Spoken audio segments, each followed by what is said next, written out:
மக்களுக்கு நிவாரணம் வழங்கி நாட்டை முன்னோக்கி கொண்டு செல்வதற்காக ஆரம்பிக்கப்பட்ட வேலை திட்டத்தை எதிர்க்கட்சியினர் தடுத்து நிறுத்த முயற்சித்தனர். ஆனால் கடந்த 2 வருடங்களில் மக்களின் வாழ்க்கை சுமையை குறைக்க அரசாங்கம் செயற்பட்டுள்ளதாகவும் 2026ஆம் ஆண்டுக்குள் நாட்டின் அனைத்து மக்களுக்கும் சிறந்த வாழ்க்கை தரத்தை உருவாக்குவோம் என ஜனாதிபதி ரணில் விக்ரமசிங்க தெரிவித்தார். அதற்காக சிங்கள, தமிழ், முஸ்லிம் மக்கள் அனைவரும் கைகோத்து முன்னோக்கி செல்ல வேண்டும் என தெரிவித்த ஜனாதிபதி, மக்களை வாழ வைப்பது அடிப்படை உரிமை மீறல் அல்ல என்றும் எதிர்காலத்திலும் மக்களுக்காக இந்த ஒரு தீர்மானத்தையும் எடுக்க தயார் எனவும் வலியுறுத்தியுள்ளார். மட்டக்களப்பு கல்லடி சிவானந்தா தேசிய பாடசாலை விளையாட்டரங்கில் இன்று முற்பகல் நடைபெற்ற மட்டக்களப்பு மாவட்ட இயலும் ஸ்ரீலங்கா வெற்றி பேரணியில் கலந்து கொண்டு உரையாற்றும் போது ஜனாதிபதி ரணில் விக்ரமசிங்க இதனை குறிப்பிட்டார். இந்த பொதுக்கூட்டத்தில் மட்டக்களப்பு மாவட்டத்தைச் சேர்ந்த பெருந்திரளான மக்கள் கலந்து கொண்டதுடன் ஜனாதிபதிக்கு பலத்த வரவேற்பு அளிக்கப்பட்டது. இந்த மேடையில் ஜனாதிபதி ரணில் விக்ரமசிங்கவுக்கு ரோயல் கல்லூரியில் கற்பித்த ஆசிரியர் சிவலிங்கம் அவர்களும் கலந்து கொண்டமை விசேட அம்சமாகும். எந்தவொரு கோழைத்தனமான செயல்பாடுகளாலும் நம்முடன் துன்பப்படும் மற்றவர்களை கைவிட்டு ஓடிப்போய் எங்கள் நகரத்துக்கு நாம் ஆபத்தை ஏற்படுத்த மாட்டோம் என்று ஏதென்ஸ் பேரரசின் இளைஞர்களின் சத்தியத்தின் அடிப்படையில் தனது ஆசிரியர் வழங்கிய அறிவுரையை இதன்போது நினைவுகூர்ந்த ஜனாதிபதி, தனது ஆசிரியரிடமிருந்து தாம் கற்ற பாடத்தின் காரணமாக 2022ஆம் ஆண்டில் நாட்டை பொறுப்பேற்று பொருளாதாரத்தை முன்னோக்கி கொண்டு செல்வதற்கான சவாலை தன்னால் வென்றெடுக்க முடிந்தது என தெரிவித்தார்.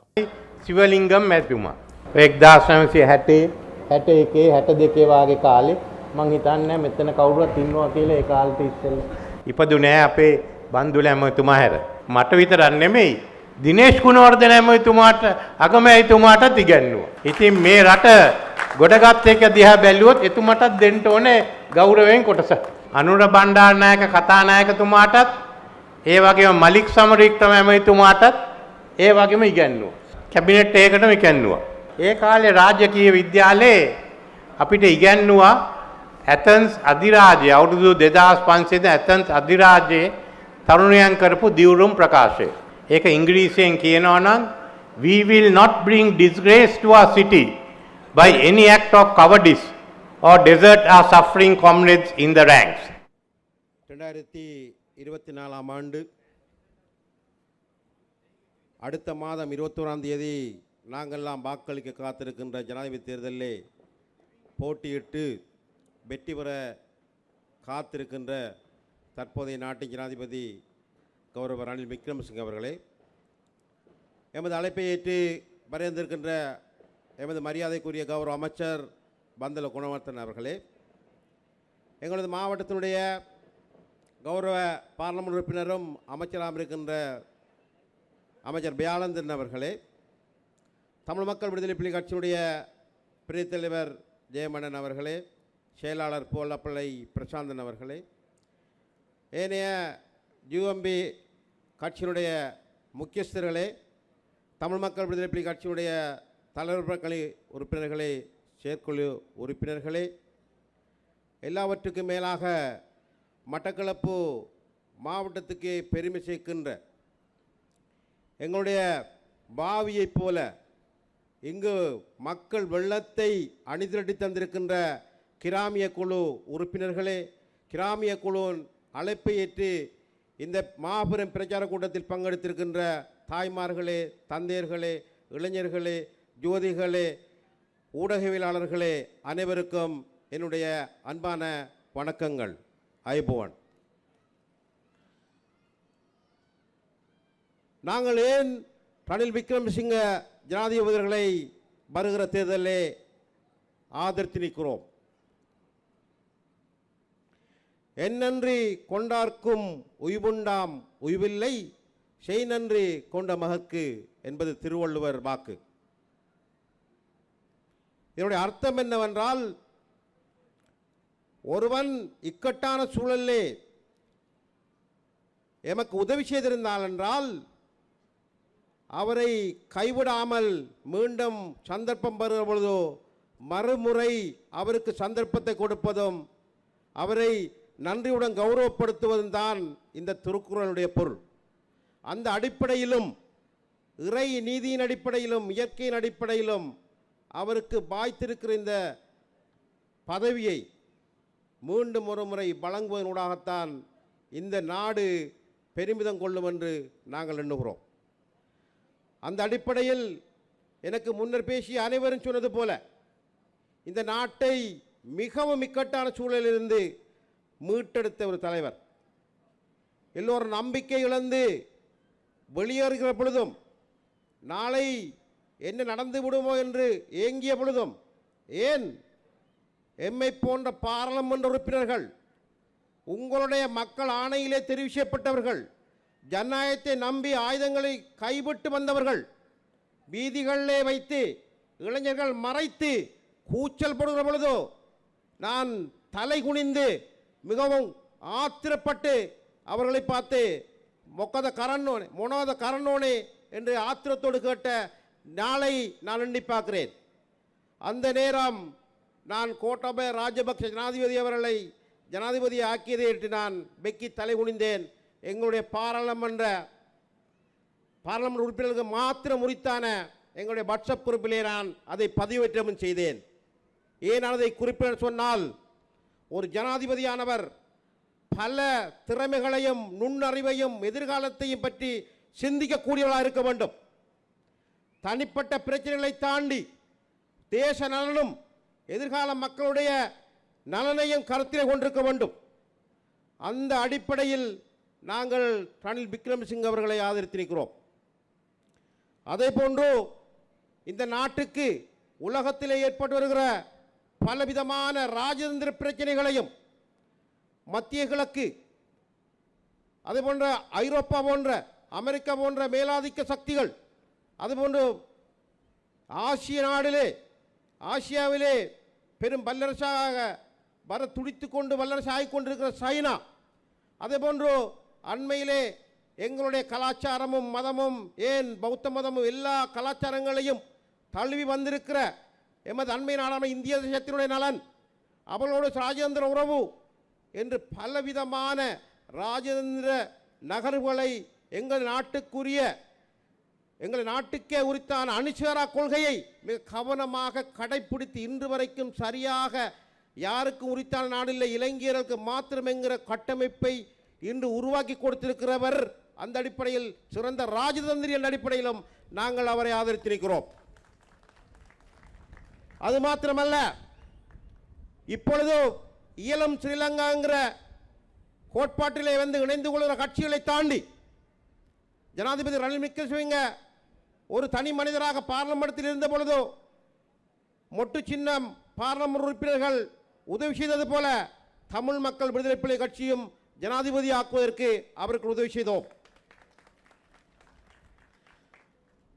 அதேபோன்று கடந்த 22/6 மாதம் நாங்கள் தமிழ் மக்கள் விடுதலை புலி கட்சியின் காரியாலயத்திலே அவரை அழைத்து தலைவர் பணிக்குழு உறுப்பினர்களும் செயற்குழு உறுப்பினர்களும் பேசினோம். அவர் உங்களுக்கு தெரியும், மிகப்பெரிய நீண்ட அரசியல் வரலாற்றை கொண்டவர். 2002ஆம் ஆண்டு விடுதலை புலி கட்சி விடுதலை புலிகளோடு போர் நிறுத்த உடன்படிக்கை செய்கிற பொழுது பிரதமராக இருந்தவர். தமிழ் மக்கள் விடுதலை புலி கட்சியுடைய உதயம் பற்றி அவருக்கு நாங்கள் சொல்ல வேண்டியது கிடையாது. நாங்கள் 2008ஆம் ஆண்டு மாகாண சபையை கைப்பற்றினோம் என்பதும் அவர் அறிந்த விஷயம். அந்த அடிப்படையில் மிக நீண்ட நெடிய அரசியல் வரலாற்றிலே இன்னமும் தீர்க்க முடியாத பிரச்சனையாக இருக்கிற, மக்கள் ஏங்கிக் கொண்டிருக்கிற, அல்லது போலி தேசியவாதிகள் இன்னமும் மக்களை ஏமாற்ற நினைக்கிற அதிகார பயிர் விஷயத்திலே மிக விரைவாக மாகாண சபை தேர்தலை நடத்தி முடியுமான அதிகார பங்கை விரைவாக வழங்க வேண்டும். அதை நீங்கள் தெற்கிலே பேசுவது போல, சர்வதேசத்திலும் சொல்லியிருக்கிறது போல, இந்தியாவுடன் சொல்லியிருக்கிறது போல பொய்க்காமல் நடத்தி தாருங்கள் என்று நாங்களுடன் கேட்டோம். அதையும் தேர்தலின் பின்னர் செய்வதாக சொன்னார். அதற்காகவும் நாங்கள் அவரை ஆதரித்திருக்கிறோம்.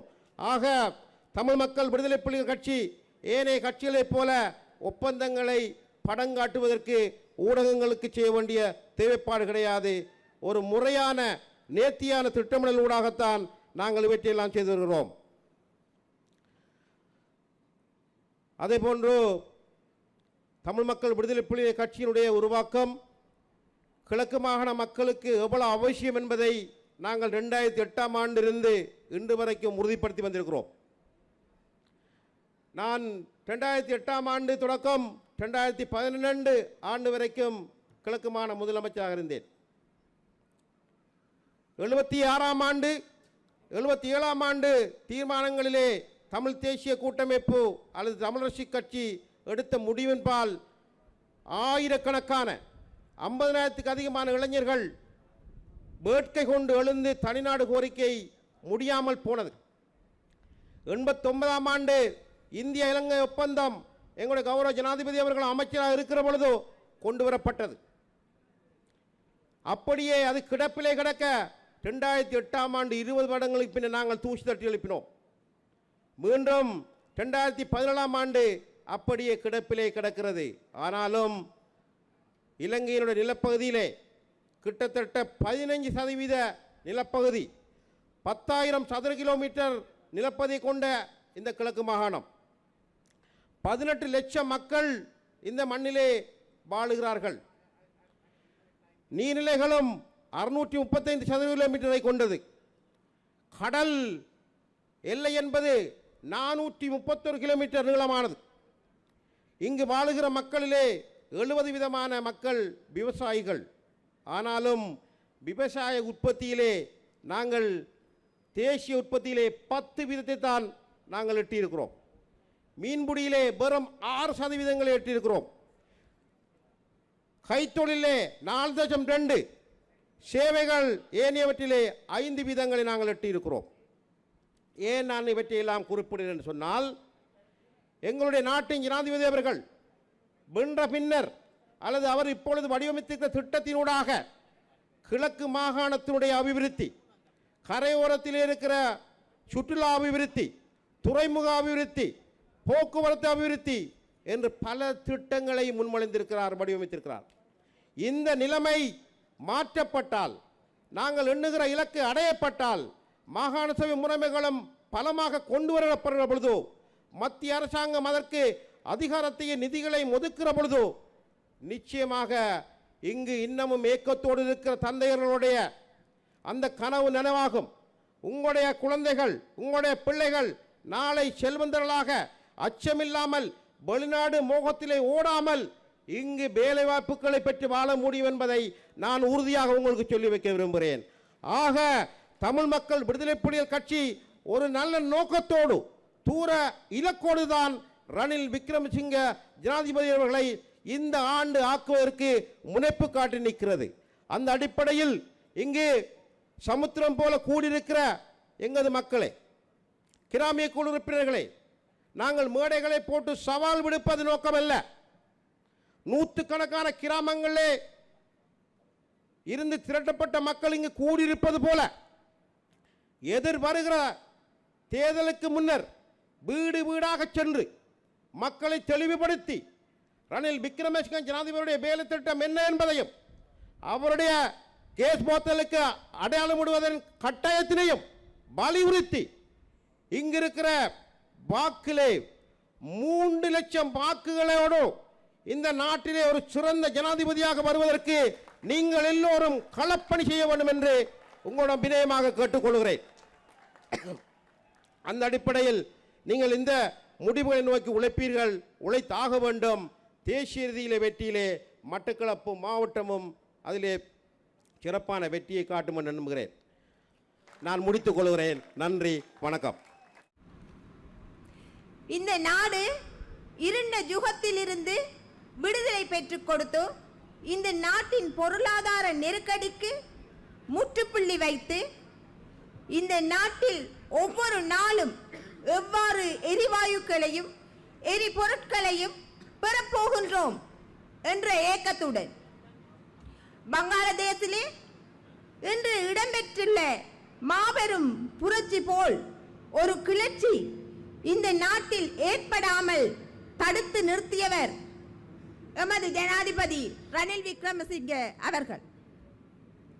பெண்கள் பல்வேறு அசௌகரியங்களை எதிர்நோக்கி வாழ்வாதாரத்திற்காக போராடிக் கொண்டிருக்கும் வேளையிலும் பெண்களின் வாழ்வாதாரத்திற்காக அதிகூடிய நிதியினை ஒதுக்கி அவர்களின் வாழ்வாதார சுழற்சி சிறப்பாக இடம்பெற வேண்டும் என வித்திட்டவர் எமது ஜனாதிபதி ரணில் விக்ரமசிங்க அவர்கள்.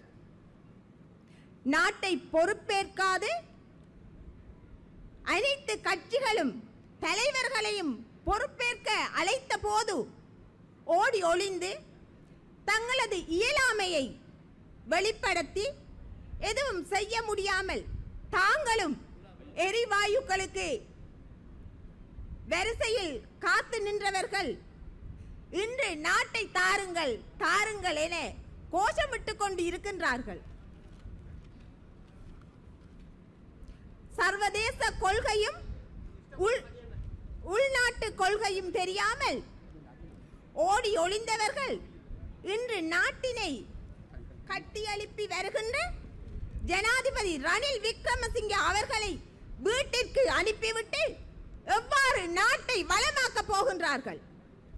ஒவ்வொரு தமிழச்சிகளும் ஒவ்வொரு பெண்களுக்கும் தெரியும் இந்த நாட்டினை பொருளாதாரத்திலும் பொருளாதார கஷ்டத்திலும் நிலவிய போது எவ்வளவு சிரமங்களை பெண்கள் எதிர்நோக்கி இருப்பார்கள். அந்த சிரமங்களை நீக்குவதை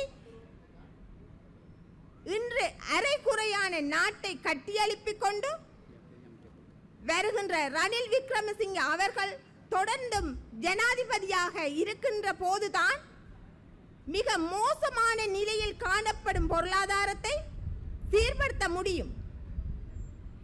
சர்வதேசத்துடன் நெருங்கிய தொடர்பு வைத்துக் கொண்டிருக்கின்ற நாட்டின் ஜனாதிபதி ரணில் விக்ரமசிங்கே அவர்களுக்கு வாக்களிப்பது எமது முக்கிய கடமையாகும். எமது பெண்களின் கடமையும் அதுவே ஆகும். எனவே அனைத்து மக்களும், கிழக்கு மாகாண அனைத்து தமிழச்சிகளும் அனைத்து பெண்களும் சிலிண்டருக்கு வாக்களித்து எமது வெற்றியினை உறுதிப்படுத்திக் கொள்வோம். நன்றி, வணக்கம். இல்லாமல்ல இறைவனை நினைந்தவனாக இந்த சுவாமி விபுலானந்தர் சமாதியாகிய இந்த மண்ணிலே தமிழ் மக்கள் விடுதலை புலிகள் கட்சியினுடைய ஏற்பாட்டிலே இடம்பெற்றுக் கொண்டிருக்கின்ற எங்களுடைய நாட்டின் வருகின்ற தேர்தலிலே கௌரவ ரணில் விக்ரமசிங்கே அவர்களை ஆதரிக்கும் முகமாக ஒழுங்கு செய்யப்பட்டிருக்கின்ற இந்த மாபெரும் கூட்டத்திற்கு தலைமையேற்று நடத்தி கொண்டிருக்கின்ற தலைவர் கௌரவ சிவனேசுத்துறை சந்திரகாந்தன் ஐயா அவர்களே, இந்த நிகழ்விலே கலந்து சிறப்பித்துக் கொண்டிருக்கின்ற கௌரவ அமைச்சர் பந்துல குணவர்த்தன அவர்களே, அதோடு இணைந்து நிகழ்விலே கலந்து சிறப்பித்துக் கொண்டிருக்கின்ற கௌரவ ராஜாங்க அமைச்சர் சதாசிவம் வியாழேந்திரன் ஐயா அவர்களே மற்றும் தமிழ் மக்கள் விடுதலை புலிகள் கட்சியினுடைய பிரதி தலைவர் கௌரவ நாகலிங்கம் திரவியம் அவர்களே மற்றும் தமிழ் மக்கள் விடுதலை புலிகள் கட்சியினுடைய உயர்பீட உறுப்பினர்களே, ஏனைய கட்சியினுடைய உறுப்பினர்களே, தமிழ் மக்கள் விடுதலை புலிகள் கட்சியினுடைய ஆதரவாளர்களே, அனைவருக்கும் இந்நேர வணக்கத்தினை தெரிவித்து, போற்றுவார் போற்றட்டும், புழுதிவாரி தூற்றுவார் தூற்றட்டும், தொடர்ந்து செல்வேன் எந்ததொரு கருத்தையும் எனது உள்ளம் என்றால் எடுத்துரைப்பேன் எவர்வரினும் நில்லேன் அஞ்சேன் என்ற கவிஞர் கண்ணதாசனுடைய அந்த வார்த்தைகளை கூறியவனாக எனது தலைப்பு இந்த தமிழ் மக்கள் விடுதலை புலிகள் கட்சியினுடைய உருவாக்கமும் வளர்ச்சியும் என்ற தலைப்பிலே நான் சிறு உரையாற்றலாம் என்று நினைக்கின்றேன். அந்த வகையிலே 2004ஆம் ஆண்டு சித்திரை பெருகலிலே அந்த சிந்திய அந்த சகோதர உறவுகளின் குருதியின் விளைவாக நாங்கள் தமிழ் மக்கள் விடுதலை புலிகள் கட்சி என்ற ஒரு கட்சியை பிரசாவித்து எங்களுடைய மண்ணுக்கும் மக்களுக்கும் ஆயுத ரீதியான பாதையிலே இருந்து ஜனநாயக பாதையை தேர்ந்தெடுத்தோம்.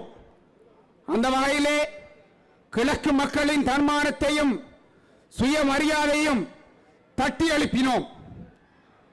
வன்முறைகளை கைவிட்டு ஜனநாயக நீரோட்டத்தில் வந்ததன் பயனாக கிழக்கு மாகாணத்திலே 2008ஆம் ஆண்டு ஜனவரி 21 பதிவு செய்யப்பட்ட கிழக்கை தலைமைத்துவம் எடுத்து நடத்துகின்ற ஒரே ஒரு கட்சியாக தமிழ் மக்கள் விடுதலை புலிகள் கட்சியை பதிவு செய்து கிழக்கு மாகாணத்திலே முதலமைச்சர் என்ற பெருமையினை நாம் எமதாக்கிக் கொண்டோம். அந்த வகையிலே நாங்கள் பல அபிவிருத்திகளை செய்தாலும் எங்களுடைய தலைவர் 5 வருடங்கள் சிறைவாசத்தில் அகப்பட்டிருந்த வேளையிலே அவரால் வளர்த்தெடுக்கப்பட்ட அந்த உயர் பீடம் உள்ளூராட்சி மன்றத்தை சந்தித்து நாங்கள் 38 உள்ளூராட்சி மன்ற உறுப்பினர்களை பெற்று எங்களாலும் எங்களுடைய தலைவர் சிவனேஸ்வர சந்திரகாந்தன் அவர்கள் சிறையில் இருந்தாலும் அரசியல் செய்ய முடியும் என்ற சூழ்நிலையை உருவாக்கி காட்டினோம். அதன் பயனாக கடந்த பாராளுமன்ற தேர்தலிலே எங்களுடைய தலைவர் தன்னுடைய வாக்கை கூட போட முடியாத ஒரு சூழ்நிலை உருவாகி இருந்த வேளையிலே 54,198 வடகிழக்கிலே கேட்ட தமிழ் பேசுகின்ற பாராளுமன்ற உறுப்பினர்களிலே அதிகப்படியான வாக்குகளை பெற்ற தலைவர் சிவனேஸ்வர சந்திரகாந்தன் அவர்கள் என்பதனை யாரும் மறைக்கவோ முடியாது. பிள்ளையான் என்கின்ற ஒரு ஆளுமையின் தலைமையில் வளர்க்கப்பட்ட நாங்கள் பல இடர்பாடுகளுக்குள் சிக்கொண்டு துரோகி என்ற அந்த முத்திரைகள் குத்தப்பட்டு அரசியல் செய்வதற்காக புறப்பட்டு பல ரீதியான ஒன்று கூடல்களை மக்கள் திரட்சிகளை உருவாக்கி இருக்கின்றோம். ஏன் சொல்லுகின்றேன் என்றால் இவ்வாறான ஒரு கூட்டத்தை தமிழ் மக்கள் விடுதலை புலிகள் கட்சியை தவிர யாராலும் ஒன்று கூட்ட முடியாது என்ற செய்தியை நாங்கள் சர்வதேசத்துக்கு மட்டுமல்ல எங்களை ஓரங்கட்ட நினைக்கின்ற அந்த மேட்டுக்குடி அரசியல்வாதிகளுக்கும் சொல்லி வைக்க விரும்புகின்றோம். ஏனென்றால் உங்களுக்கெல்லாம் தெரியும், எங்களுடைய சொல்லின் செல்வன் ராசூரையா ஐயா அவருடைய காலம் இருந்து இன்று அவர்களால் ஓரங்கடப்பட இருக்கின்ற அரியேந்திரன் ஐயா அவருடைய காலம் வரை மட்டக்களப்பார்களை நோக்கி துரோகி என்கின்ற முத்திரையை குத்தினார்களே தவிர வேறொன்றும் அவர்கள் செய்யவில்லை. ஆனால் இன்று அதே அரியேந்திரன் ஐயா அவர்களுக்கு ஆதரவு வழங்கும் முகமாக தமிழரசு கட்சியினுடைய தலைவராக போட்டியிட்டு அவர்களாலே பதவி துறப்பு செய்யப்பட்டிருக்கின்ற சிறிதரனை அவர்கள் ஆதரவு வழங்கி இருக்கின்றார். அவரை இவர்கள் துரோகி என்று முத்திரை குத்துவார்களா? அதை உங்களுக்குள் கேள்வி கேட்டு பாருங்கள். இல்லை. ஏனென்றால் இந்த மண்ணிலே பிறந்து தலைமைத்துவத்தை எடுத்து யார் யார் முன்னுக்கு வருகின்றார்களோ அவர்களை நசுக்குவதற்காகவே எங்களுடைய மேட்டுக்குடி அரசியல் தலைமைகள் அன்று தொட்டு இன்று வரை கங்கணம் கட்டிக் கொண்டிருக்கின்றார்கள். உங்களுக்கு தெரியும், இன்று தமிழ் தேசிய மாய வலைக்குள் அகப்பட்டிருக்கின்ற எங்களுடைய இளைஞர் சமூகம் விழித்தெழுந்திருக்கின்றார்கள். வருகின்ற தேர்தல்களே தமிழ் தேசியத்திற்கு சரியான சாட்டை அடை கொடுக்க இருக்கின்றார்கள்.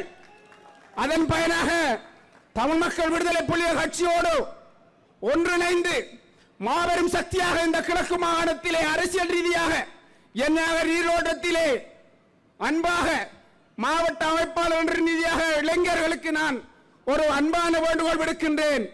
அனைவரும் ஓரணியில் சேர்ந்து வருகின்ற தேர்தலிலே மட்டக்களப்பிலே தமிழ் மக்கள் விடுதலை புலிகள் கட்சியோடு இணைந்து அரசியல் செய்கின்ற கிழக்கை நேசிக்கின்ற அரசியல் தலைமைகளை ஒருங்கிணைத்து நாங்கள் அரசியலிலே கிழக்கு மாகாணத்திலே ஒரு புரட்சி படைப்போம் என்று கூறி வாய்ப்புக்கு நன்றி கூறி முடிக்கின்றேன். நன்றி, வணக்கம். எங்கள் வாழ்வும் வளமும் மங்காத தமிழை என்று சங்கை முழங்கும். எல்லா வல்ல இறைவனுக்கு முதற்கண் சிறந்தாழ்த்தியவனாக என்ற தாய் தந்தை மனதில் எண்ணிக்கொண்டு இன்று ஈழத்தின் முதல் தமிழ் பேராசான் முத்தமிழ் வித்தகர் சுவாமி விபுலானந்தர் பிறந்த மண்ணிலே மக்கள் பெருவெள்ளத்திலே இடம்பெற்றுக் கொண்டிருக்கிறதான நாட்டினுடைய மேன்மதங்கிய ஜனாதிபதி ரணில் விக்ரமசிங்கே அவர்களை மீண்டும் ஜனாதிபதி ஆக்கின்ற தேர்தல் பிரசார கூட்டத்திற்கு தலைமை தாங்குகின்ற தமிழ் மக்கள் விடுதலை புலிகள் கட்சியினுடைய தலைவரும் கிராமிய வீதிகள் அபிவிருத்தி உட்கட்டமைப்பு ராஜாங்க அமைச்சருமான சிவனேசதுரை சந்திரகாந்தன் அவர்களே மற்றும் கௌரவ அமைச்சர் பந்தல குணவர்த்தன் அவர்களையும் மற்றும்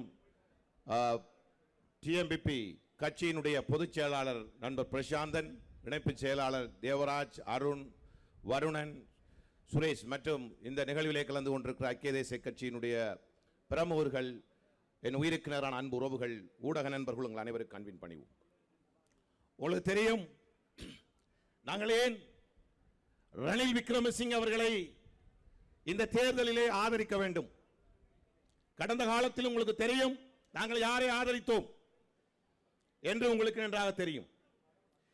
ஏன் இந்த தேர்தலில் ரணில் விக்ரமசிங்க அவர்களுக்கு எங்களுடைய முழுமையான ஆதரவை வழங்க வேண்டும் என்பதை நாங்கள் சிந்திக்க வேண்டும். உங்களுக்கு தெரியும், கடந்த 2 வருடங்களுக்கு முன்பு இந்த நாட்டிலே நடந்தது என்ன?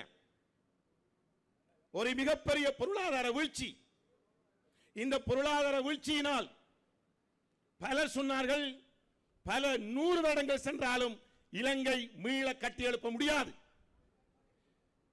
இந்த நாடு 7 தசாப்தத்துக்கு பிற்பாடு அல்லது 7 தசாப்த காலமாக விட்டு வந்த ஒட்டுமொத்த பிழைகள், குறைபாடுகள் இந்த நாட்டை ஒரு அகல பாதாளத்துக்கு தள்ளிவிட்டது. இனிமேல் இலங்கையால் சுவாசிக்க முடியாது என்று சொன்னார்கள். இவ்வாறான ஒரு சூழலில் உங்களுக்கு தெரியும், இந்த நாட்டிலே 4 விதமான தலைவர்களை பார்க்கக்கூடியதாக இருந்தது. ஒன்று, நாட்டை விட்டு சில அரசியல் தலைவர்கள் ஓடினார்கள். அரசியல் தலைவர்கள் நாட்டை விட்டு ஓடுவதற்கு போலி தேசிய தமிழ் அரசியல்வாதிகள் வழிகாட்டி என்பதை மறந்துவிடக்கூடாது. பொருளாதார பிரச்சனையில் சில அரசியல் தலைவர்கள் நாட்டை விட்டு ஓடுவதற்கு சில தமிழ் அரசியல்வாதிகள் மிகப்பெரிய உதாரணமாக கடந்த காலத்தில் இருந்திருக்கிறார்கள்.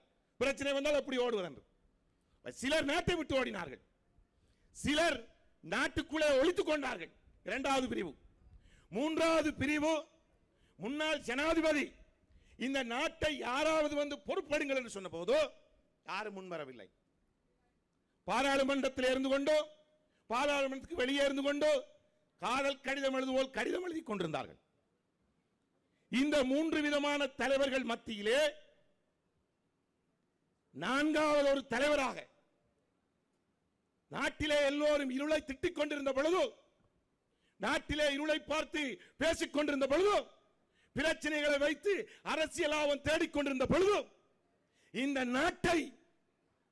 நாட்டிலே ஏற்பட்டிருக்கிற அந்த இருளை போக்குவதற்கான ஒரு மெழுகுதிரி ஏற்றுகின்றவராக, ஒரு வெளிச்சத்தை தருகின்றவராக தற்போதைய ஜனாதிபதி ரணில் விக்ரமசிங்க அவர்கள் முன்வந்தார்.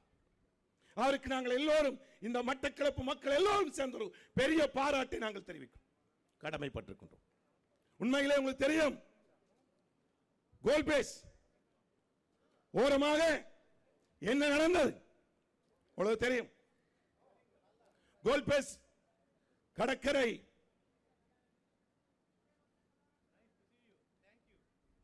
தற்பொழுது எங்களுடைய ஜனாதிபதி ரணில் விக்ரமசிங்க அவர்களுடைய ஆசான், அதாவது அவருக்கு கல்வி கற்பித்த குரு, ஆசிரியர், ரோயல் கல்லூரியிலே அவருடைய ஆசிரியராக, வகுப்பு ஆசிரியராக இருந்த சிவலிங்கம் மாஸ்டர் அவர்கள் வருகின்றிருக்கின்றார். இந்த மட்டக்களப்பு மண் பெருமை கொள்கிறது. இந்த நாட்டினுடைய ஜனாதிபதிக்கும் இந்த நாட்டினுடைய பிரதமர் தினேஷ் குணவர்த்தன அவர்களுக்கும் கற்பித்த ஒரு பெரிய ஒரு ஆசானை ஈன்ற மண் எமது மண், மட்டக்களப்பு மண் என்பதை என்று மாஸ்டர் சிவலிங்கம் அவர்கள் இந்த நிகழ்வில் கலந்து கொள்கின்றார். அவர் கோட்டை கல்லாரை சேர்ந்தவர், ஆகவே பெரிய கல்லாரை சேர்ந்தவர். ஆகவே கோல்பேஸ் அறகலைய போராட்டத்திலே உங்களுக்கு தெரியும், சஜித் பிரேமதாஸ் அவர்கள் அந்த போராட்ட நேரத்தில் அங்கே சென்றார். உசைன் போல்ட் தான் உலகத்திலேயே அதிவேகமாக ஓடக்கூடியவர். உசைன் போல்ட்டை விட மிக வேகமாக போராட்டக்காரர்களால் துரத்தப்பட்டு அடிக்கப்பட்டு உசைன் போல்ட்டை விட சஜித் பிரேமதாசா கொழும்பு கோல்பேஸிலே ஓடினார். அதே நேரம் உங்களுக்கு தெரியும் அன்புகுமார திசாநாயக் அவர்கள் அறக்கலைய நடந்த நேரத்திலே நடந்து வருகிறார். அவருக்கு எந்த பிரச்சனையும் இல்லை. ஆனால் பிரேமதாசா ஓடுகிறார், அன்புகுமார நடந்து வருகிறார்.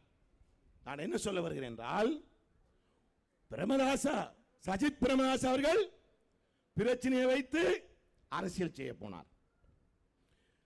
பிரச்சனையை ஏற்படுத்தியவராக அன்புகுமார காணப்பட்டார். யாருமே தீர்வை கொடுக்க முன் வரவில்லை. இந்த நாட்டிலே இந்த நாடு பற்றி எறிந்த போது பாராளுமன்ற உறுப்பினர்களின் வீடுகள் உங்களுக்கு தெரியும் எரிக்கப்பட்டது. வெளியிலே செல்ல முடியாது.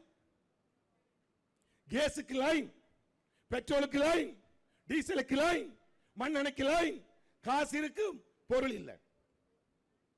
மிகப்பெரிய பிரச்சனை, மிகப்பெரிய திண்டாட்டம்.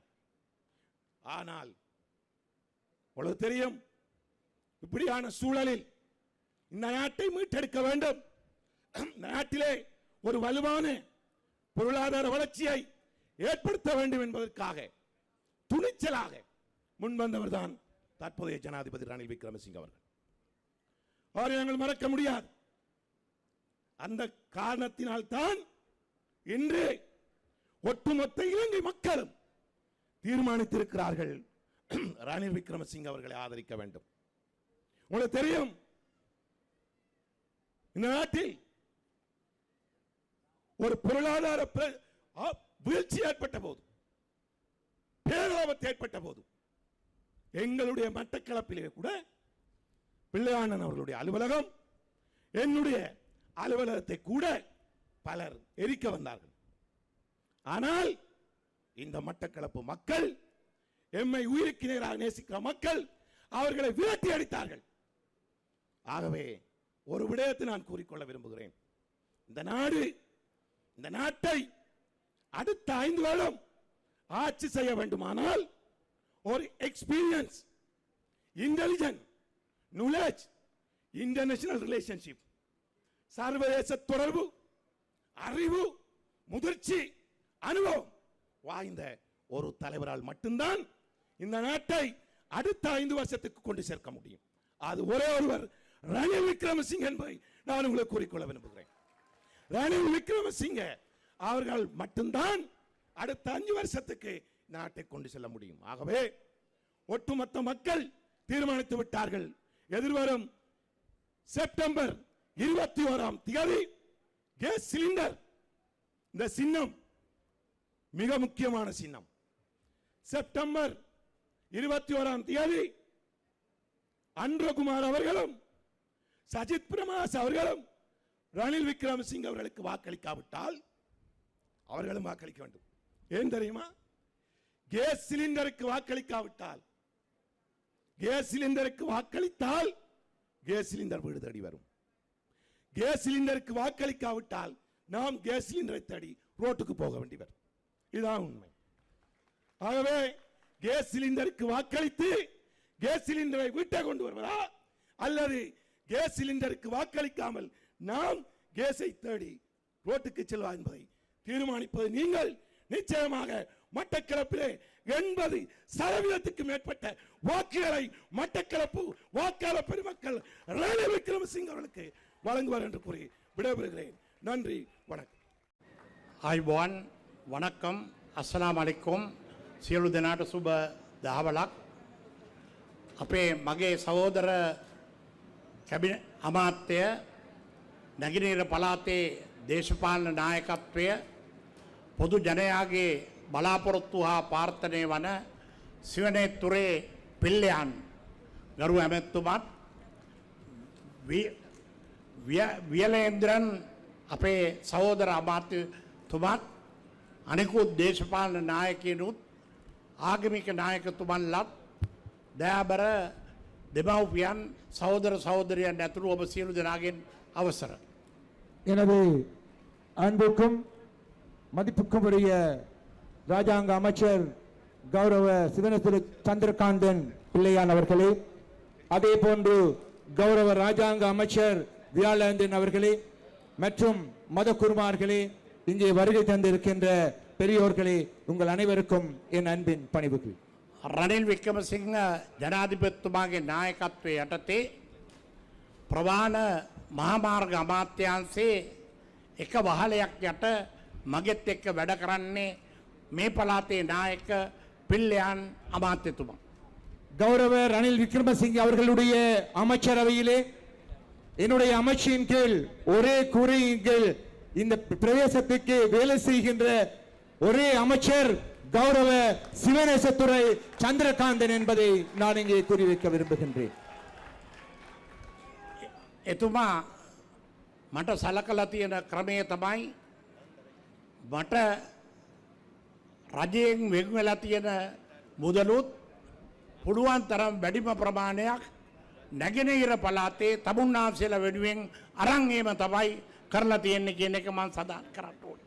நான் உண்மையிலேயே குறிப்பிட வேண்டும், என்னுடைய அமைச்சுக்கு ஒதுக்கப்பட்டிருக்கின்ற நிதியில் அதிகமான நிதியினை கிழக்கு மாகாணத்துக்கு கொண்டு வருகின்ற ஒரே அமைச்சர் உங்களுடைய கௌரவ சிவனேசத்துறை சந்திரகாந்தன் என்பதை நான் இங்கே எடுத்து கூறி வைக்க விரும்புகின்றேன். ලංකා ආණ්ඩුවෙන් ලුණු බිකක් හරි වැඩිපුර ගේන්න පුළුවන් නම් ජනාධිපතිතුමාගෙන් මොනවම හරි ගේන්න පුළුවන් නම් වෙන ඇමතිවරුන්ගෙන් මොනවම හරි ගේන්න පුළුවන් නම් ඒ සියලු දේ නැගෙනහිර පළාතේ දියුණුව වෙනුවෙන් ගෙනීම සඳහා කැප වෙලා වැඩ කරපු ගරු ඇමතිවරයෙක් ලෙස අපි ඔහුට ගරු කරනවායි කියන ටික මම මේ අවස්ථාවේ මතක් කරන්නට කැමති වෙනවා. எங்களுடைய அரசாங்கத்திலே இருந்து ஒரு கிலோ உப்பை கூடுதலாக கொண்டு வரக்கூடிய ஒரே அமைச்சர் கௌரவ சிவனேசத்துறை சந்திரகாந்தன் தான் என்பதை நான் உங்களுக்கு இந்த வேளையிலே கூறி வைக்க விரும்புகின்றேன்.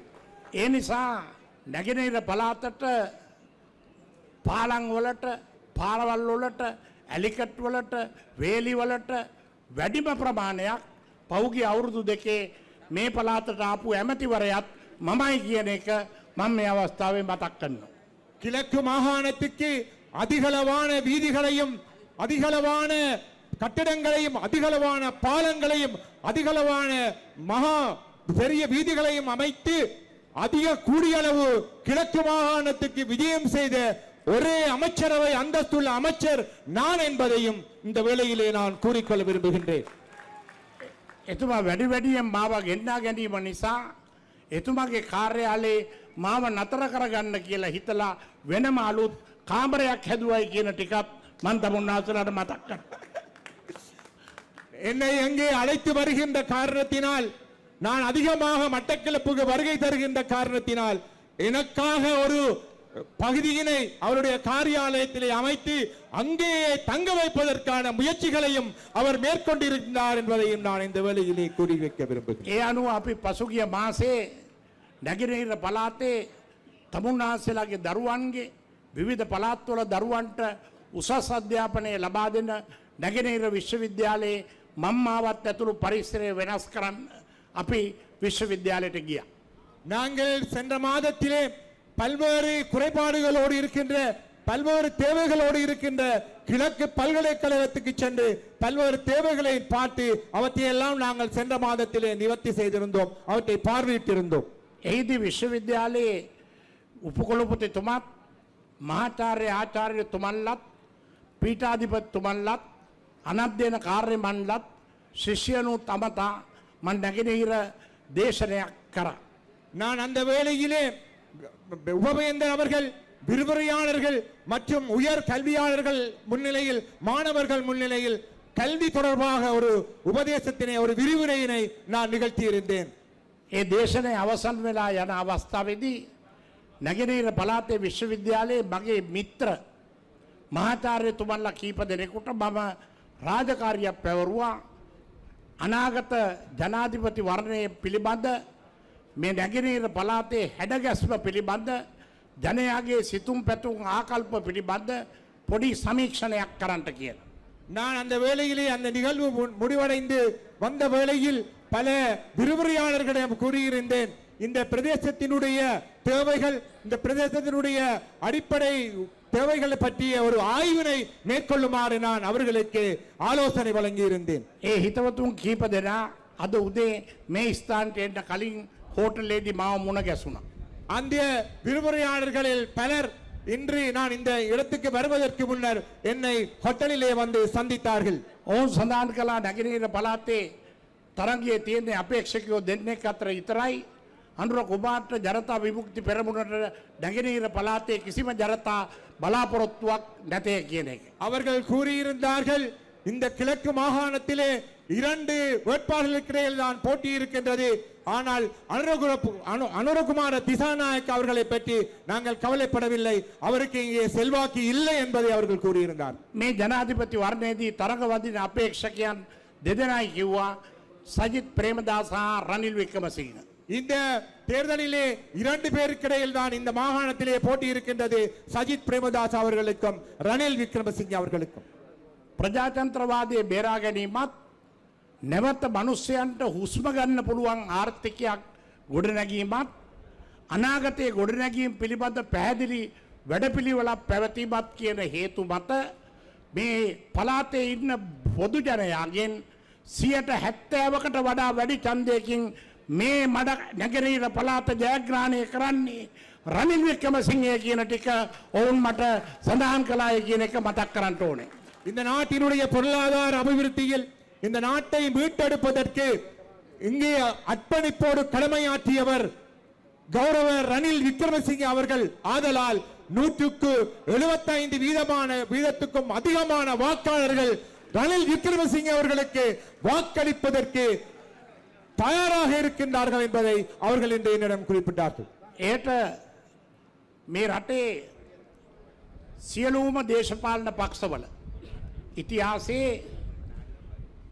මේ රටට නිදහස ලබා දුන් අලිය ලකුණ එක්සත් ජාතික පක්ෂයක්.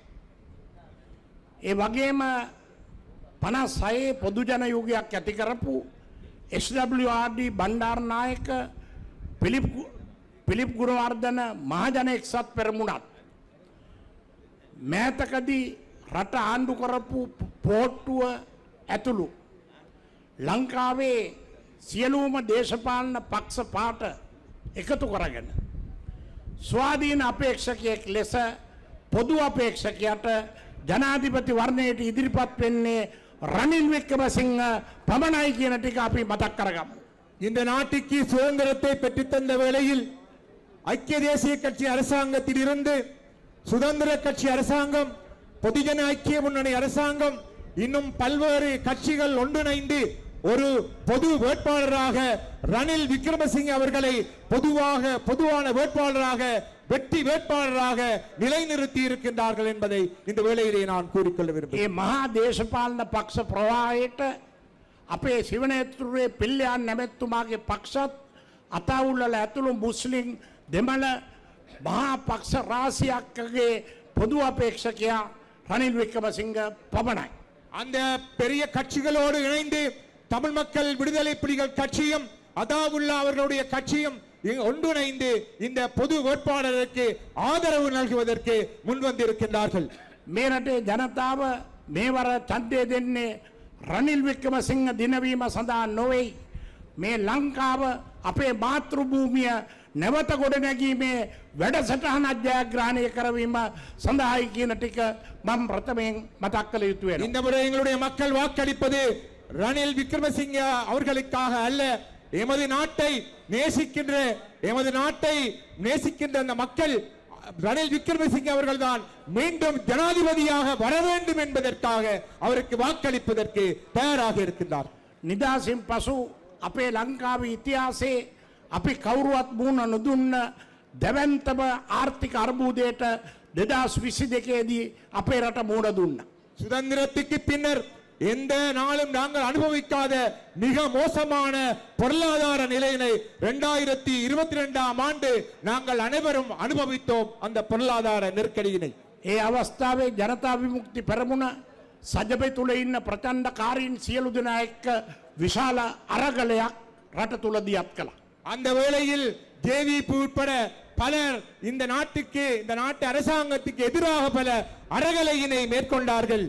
ඒ අරගලය තුලදී ප්‍රචණ්ඩකාරී ක්‍රියා ඇතිවෙන අවධියේදී මේ රටේ ජනතාව තෙල් නැතුව, ගෑස් නැතුව, විදුලිය නැතුව පීඩාවට පත් වෙලා අනේක විද දුක්ඛ දෝමනස්යන්ගෙන් පෙළෙන ජනතාව තුළ වෛරය ඇති කරලා පාර්ලිමේන්තුව නියෝජනය කරන අතුකොරල මන්ත්‍රීවරයා මහා පාරේ තිරස්තීන ලෙස ඝාතනය කරලා ලංකාවේ පාර්ලිමේන්තුව නියෝජනය කරන මැති ඇමතිවරු 70 දෙනෙක්ගේ ගෙවල් පුච්චලා ගිනි තියලා විනාශ කරලා 800කට වැඩි මහජන නියෝජිතයන් තලලා පෙළලා ගිනි තියලා මහා විනාශයක් කරලා ඉනික්බිති ලංකාවේ පාර්ලිමේන්තුවට ගිහිල්ලා නීති හදන තැන පාර්ලිමේන්තුව සම්පූර්ණයෙන් පුච්චලා බංගලදේශයක් ඇති කරන්න හදපු අවස්ථාව ඔබට මතක ඇති. உங்களுக்கு தெரியும் அந்த அறக்கலை அந்த காலத்திலே எவ்வளவு அழிவுகளை அவர்கள் மேற்கொண்டார்கள். பாராளுமன்ற உறுப்பினர்களை கொலை செய்ய முயற்சித்தார்கள். பாராளுமன்ற உறுப்பினர்களுடைய இல்லங்களுக்கு தீ வைத்து கொளுத்தினார்கள். பல அநியாயங்களை எல்லாம் செய்த அந்த அறகலை காலகட்டத்தை நீங்கள் மறந்திருக்க மாட்டீர்கள் என்று நான் நினைக்கின்றேன். පාර්ලිමේන්තුව පිටුවරන් නීති හදන්න බෑ. නීති හදුවේ නැත්තම් අධිකරණයට යුක්තිය පසිදලන්ට බෑ. එතකොට අරාජික රටක් තමයි රට ඇතුලේ ඇති වෙන්නේ.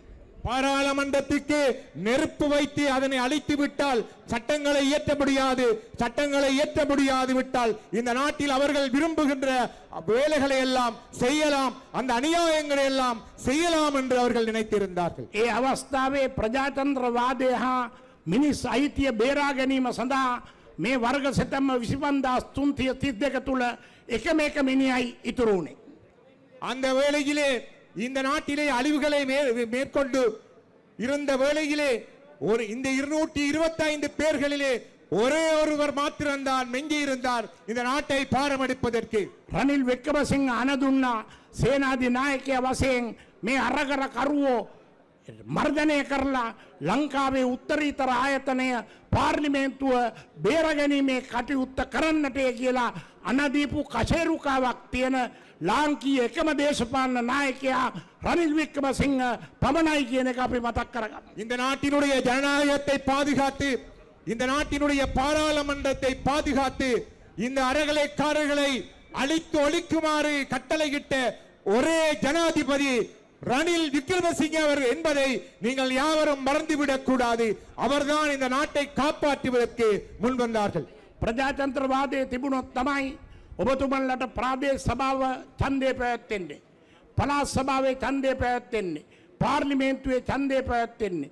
මිනිස්සුන්ට බයෙන් හා සැකෙන් තොරව ප්‍රජාතන්ත්‍රවාදීව ආණ්ඩු මාරු කරන්න පත් කරන්න පුළුවන් වෙන්නේ ප්‍රජාතන්ත්‍රවාදයේ තිබුණොත් පමණයි.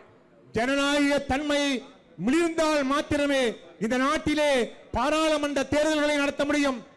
அதே போன்று மாகாண சபை தேர்தல்களை நடத்த முடியும், உள்ளூராட்சி தேர்தல்களை நடத்த முடியும். இவை எல்லாவற்றுக்கும் ஜனநாயகம் இந்த நாட்டிலே முடிர வேண்டும். සජිත්වත් අනුරවත් ලංකාවේ ප්‍රජාතන්ත්‍රවාදී පාර්ලිමේන්තුව ආරක්ෂා කර ගැනීම සඳහා මැදිහත් නොවුන නිසා ඔවුන්ට මේ ජනාධිපති වර්ණයට ඉල්ලන්ට කිසිම අයිතියක් නැතේ කියන ටික අපි මේ අවස්ථාවේ මතක් කරගත යුතු වෙනවා. இந்த ஜனநாயக தன்மைகளை பாதுகாப்பதற்கு சஜித்துக்கோ அனுரகுமார திசாநாயக்கவோ முடியவில்லை.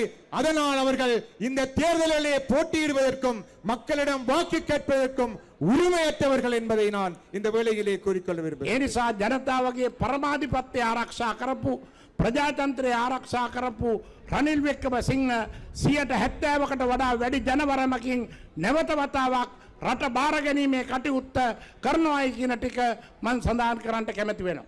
ஆகவே ஜனநாயகத்தை பாதுகாத்த ரணில் விக்ரமசிங்க அவர்கள் 170% வாக்குகளை பெற்று இந்த நாட்டினுடைய ஜனாதிபதியாக மீண்டும் தெரிவு செய்யப்படுவார் என்பதை உங்களுக்கு நான் நினைவுபடுத்த விரும்புகின்றேன். දෙවැනි හේතුව තමුන්නාසලා දන්නවා මේ ආර්ථික අර්බුදයේ යටතේ අපේ විදේශ විනිමය සංචිත බිඳුවට හිඳිලා ගියා. තෙල් නැවට ගෙවන්න බැරුව තෙල් නැව හැරිලා යනවා. ගෑස් නැවට ගෙවන්න බැරුව ගෑස් නැව හැරිලා යනවා. එතකොට තෙල් නැහැ, තෙල් පෝලිම් විශාල ප්‍රමාණයක් හැදෙනවා. දීවරයට බෝට්ටුවක් යන්න, දරුවට පාසලට යන්න, ලෙඩෙකුට බේත් ගන්න යන්න, බස් රථ සේවා, වෑන් රථ සේවා සියල්ල නතර වෙනවා. பெட்ரோலை ஏற்றுக்கொண்டு வருகின்ற கப்பலை இறக்குவதற்கு டாலர் இருக்கவில்லை. அதே போன்று கேஸ் சிலிண்டரோடு வருகின்ற கப்பலை இறக்குவதற்கு டாலர் இருக்கவில்லை. இப்படியான ஒரு நிலை இருந்தது. பாடசாலை செல்வதற்கு மாணவர்களுக்கு வேன் வசதிகள் இருக்கவில்லை. பாடசாலை செல்ல முடியாத நிலை இருந்தது. இவ்வாறு இருந்த நிலையினை மாற்றி அமைத்தார் ரணில் விக்ரமசிங்க அவர்கள். එදිනෙදා ඉවුම් පිවුම් කරන්න පුළුවන්කම ඇති වෙන්න ගෑස් ටිකක් නැතුව බයිසිකල් එක්ක ගෑස් සිලින්ඩරේ බැඳගෙන රට පුරාම ඇවිදින්න තමුන්නාසලාට සිද්ධ වුණා. இந்த அந்த வேளையிலே கேஸ் சிலிண்டர் ஒன்றை பெறுவதற்கு சைக்கிளிலே கேஸ் சிலிண்டரை கட்டிக்கொண்டு நாடு பூராக அலைந்து திரிய வேண்டிய நிலை உங்கள் எல்லோருக்கும் ஏற்பட்டது. විදුලිය නිෂ්පාදනය කරගන්නට බැරි වුණා. පැය 10ක් 12ක් 14ක් විදුලිය කැපුවා. மின்சாரம் தடைப்பட்டிருந்தது. 10-12 மணித்தியாலங்கள் மின்சாரத்தினை நிற்பாட்ட வேண்டிய கட் பண்ண வேண்டிய நிலை ஏற்பட்டது. රට ඇතුලේ අරගලේ හා මේ සියලු දේවල් හිඟවීම නිසා සංචාරකයෝ කිසිවෙකුත් ලංකාවට නොවිවිතු රටක් ලෙස හැඳින්වීම නිසා පාසිකුඩා කල්කුඩා මේ ප්‍රදේශවල සංචාරක ව්‍යාපාරය සම්පූර්ණයෙන් කඩා වැටුණා. அந்த வேளையில் நாடு பின்னடைந்து இருந்த காரணத்தினால் வெளிநாட்டு உல்லாச பிரயாணிகள் கூட இந்த நாட்டுக்கு வர முடியாத நிலை இருந்தது. அவர்களை செல்ல வேண்டாம் என்று அந்த நாடுகள் தடை செய்திருந்தன. පිට රටවල ඉගෙන ගන්න තමුන්නාසලාගේ දරුවන්ට සමහර අයට මුදල් යවන්න ඩොලර් ගන්න නැතුව උන්ඩියල් ක්‍රමයට ඩොලරයකට 420ක් ගෙවලා තමයි ඩොලර් අරන් දරුවට යවුවේ. உண்மையிலேயே வெளிநாட்டிலேயே கல்வி பயின்ற மாணவர்களுக்கு அவர்களுக்கு தேவையான பணத்தினை அனுப்புவதற்கு மிகவும் சிரமமாக இருந்தது. ஒரு டாலருக்கு 420 ரூபாயை செலவழித்து அந்த மாணவர்களுக்கு உண்டியல் மூலமாகத்தான் அந்த பணத்தினை அனுப்ப வேண்டிய ஒரு துப்பாக்கியமான நிலை எங்களுக்கு இருந்தது. ගත්ත විදේශ ණය වාරික ගෙවන්න බැරි නිසා පිට රටවලට අපි ණය ගෙවාගත්ත නොහැකි රටක් ලෙස බංකොලොත් භාවයේ ප්‍රකාශයට පත් කළා. நாங்கள் பெற்ற கடனை மீள செலுத்த முடியாத நிலை இருந்ததினால் வெளிநாடுகள் எங்களை பங்குரோத் அடைந்த ஒரு நாடு என்று எங்களை பிரகடனப்படுத்தினார்கள். බංකොලොත් රටක් නිකුත් කරන ණයවර ලිපියක් ලෝකෙ පිළිගන්නේ. இந்த பின்னடைந்த இந்த பங்குரோத் அடைந்த நாட்டினுடைய கடன் பத்திரத்தை வெளிநாடுகள் ஏற்றுக்கொள்வதில்லை. එතකොට අපිට කඩල පරිප්පු හාල් පිටි සීනි වගේ දේවල් පිට රටින් ගේන්න බැරි වෙනවා. ஆகவே அந்த வேளையில் எங்களுக்கு கடலை பருப்பு ஹால் அரிசி போன்றவற்றை வெளிநாடுகளிலே இருந்து இறக்குமதி செய்ய முடியாத நிலை ஏற்பட்டிருந்தது. කනිජ තෙල් පෝර රසායනික ද්‍රව්‍ය ගේන්න බැරි වෙනවා. டீசல் மற்றும் உரம் போன்றவற்றை கூட எங்களால் இறக்குமதி செய்ய முடியாத நிலை ஏற்பட்டது. කාර් ලොරි වෑන් යන්ත්‍ර සූත්‍ර උපකරණ කිසිවක් ගේන්න බැරි වෙනවා. கார் லொரி மற்றும் இயந்திரங்களை எல்லாம் எங்களுக்கு இறக்குமதி செய்ய முடியாத நிலை ஏற்பட்டது. මේ නිසා මේ තත්වයට දේශපාලන විසඳුමක් නැති නිසා රනිල් වික්‍රමසිංහ ජනාධිපති ධූරයට පත්වීමෙන් පසු එතුමා වහාම ලෝකයේ ඉන්න අවසාන ණය දෙන්න වන ජාත්‍යන්තර මූල්‍ය අරමුදල සමග ගිවිසුමක් අත්සන් කළා. அதனால் எங்களுடைய ரணில் விக்ரமசிங்க அவர்கள் உலகத்திலே இருக்கின்ற மிகவும் உன்னதமான நிறுவனமாகிய உலக சர்வதேச நாணய நிதியத்துக்கு சென்று அந்த நிறுவனத்திலே கடன் பெற வேண்டிய நிலை அவருக்கு ஏற்பட்டது. රනිල් වික්‍රමසිංහ ජාත්‍යන්තර මූල්‍ය අරමුදල සමගයේ ගිවිසුම අත්සන් කළා. ඒ කොන්දේසි වලට එකගුණේ නැත්තම් මෙලාකට ලංකාව ඇෆ්ගනිස්තානයක් සිම්බාවක් කෝස්ටාරිකාවක් වෙලා අපි උරුණුම් මරා ගන්න තත්ත්වයේ ඇති වෙනවා. அந்த சர்வதேச நாணய நிதியத்தோடு கௌரவ ஜனாதிபதி அவர்கள் அந்த அக்ரிமெண்டை செய்ய முடியாதிருந்திருந்தால் நாங்கள் எத்தியோப்பியா போன்ற அந்த மிகவும் பின்தங்கிய நாடுகளை போன்று எமது நாடும் உருவாகி இருக்கும் என்பதை நான் உங்களுக்கு நினைவுபடுத்த விரும்புகின்றேன். ඒ ගිවිසුම ප්‍රකාරව තමයි අද තමුන්නාසෙලාට තෙල් තියෙන්නේ, ගෑස් තියෙන්නේ, භාණ්ඩ ඉංගියන් නැති වෙලා තියෙන්නේ, භාණ්ඩ මිල ඉහළ යාම අඩු වෙලා තියෙන්නේ. මේ සියලු ප්‍රතිලාභ ලැබුණේ රනිල් වික්‍රමසිංහ ජාත්‍යන්තර මූල්‍ය අරමුදලේ ගිවිසුම් ප්‍රකාරව කටයුතු කරන නිසයි කියන එක අපි මතක් කරගමු. சர்வதேச நாணய நிதியத்தோடு கௌரவ ரணில் விக்ரமசிங்க அவர்கள் செய்து கொண்ட ஒப்பந்தத்தின் மூலம்தான் வெளிநாடுகளில் இருந்து அனைத்தையும் நாங்கள் பெறக்கூடியதாக இருந்தது. அதன் காரணமாகத்தான் இந்த நாடு சுபிட்சத்தை நோக்கி சென்று கொண்டிருக்கின்றது. මේ ගිවිසුම 2025 26 27 කියන ඉදිරි අවුරුදු 3ටත් ඒ ආකාරයෙන්ම රැකගත යුතු වෙනවා. මේ ගිවිසුම ඒ ආකාරයෙන්ම රැක්කේ නැත්නම් 25 ඉඳන් ආණ්ඩුවකට අයවැයලේඛනයක් හදන්න බැරි වෙනවා. இந்த ஒப்பந்தத்தை 2025 2026 இன்னும் 3 ஆண்டுகளுக்கு கொண்டு செல்லாவிட்டால் இந்த நாடு மிகவும் ஒரு பின்தங்கிய ஒரு நாடாக மீண்டும் சென்றுவிடும் என்பதை நான் இங்கே கூறிக்கொள்ள விரும்புகின்றேன். අයවැයලේඛනය තව මාස කීපයකින් හදාගන්න බැරි වුණොත් තමුන්නාසේලාට පන්දා තිබුණ එක 15000 කරලා දීපු ආශ්වාසුම ලැබෙන්නේ නැති වෙනවා. இந்த வரவு செலவு திட்டத்தை நாங்கள் அடுத்த ஆண்டுக்கான வரவு செலவு திட்டத்தை உரிய காலத்திலே சமர்ப்பிக்காவிட்டால் உங்களுக்கு தந்த அந்த 5000 ரூபாவை 15000 ரூபாவாக அஸ்வசுவை தருவதற்கு இயலாமல் போய்விடும். විදුහල්පතිවරු ගුරුවරු හෙද හෙදියන් වෛද්‍යවරු ඇතුළු රාජ්‍ය සේවකයන්ට වැටුප් ගෙවන්න බැරි වෙනවා. வைத்தியர்கள் ஆசிரியர்கள் மற்றும் அரசு நிர்வாகிகளுக்கு நாங்கள் சம்பளத்தை வழங்க முடியாத ஒரு நிலை ஏற்படும். විශ්‍රාම ගිය ජ්‍යෙෂ්ඨ පුරවැසියන්ට විශ්‍රාම වැටුප ගෙවන්න බැරි වෙනවා. ஓய்வு நிலையிலே இருக்கின்ற ஓய்வூதியர்களுக்கு ஓய்வூதிய சம்பளத்தினை வழங்க முடியாத நிலை ஏற்படும். නමුත් මේ ඉදිරිපත් වෙන කිසිම අපේක්ෂකයෙකුට අයවැය හදන්න බෑ.